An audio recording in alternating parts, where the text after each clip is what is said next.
pats galvoju pasirinkti statybos inžineriją, iš tikrųjų, nes man jinai patinka. Aš domiuosi tuo. Galvočiau pasirinkti KTU universitetą, nes, kaip papasakoju, jūsų atstovas geras perspektyvos yra.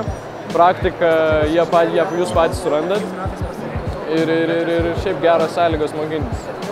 Tikrai, jeigu pasirinkčiau, Kauno universitetą, tikrai manau, kad gaučiau tinkamas žinias, tinkamą praktiką. Tikrai gaučiau didelių perspektyvų baigdamas šį universitetą. Aš galvoju pasirinkti maisto mokslus ir technologijas, nes man patinka kaip ir darbas laboratorijose ir šiaip naujų kažko tokio atradimas.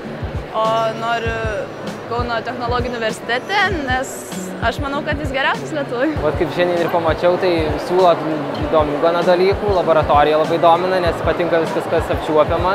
Aš labiausiai norėčiau pasirinkti studijų programą susijusią su mityba, sportu, bet kartu ir technologinės pusės, nes esu stipri tiksliuosiuose moksluose. Dėl to būtent KTU universitetas mane ir domintų, nes tai yra technologijos universitetas. Labai džiaugiuosi, kad atvykau čia ir aš turėjau puikią galimybę ne tik tai pamatyti iš universiteto lankstinukų ar puslapio, bet kartu ir pabendrauti su studentais, studijuojančiais tas mane dominančias studijų programas ir sužinoti daug naudingos informacijos ir ne tik tokios paradinės, bet apskritai apie dėstytojus, apie studijų programos ypatumus.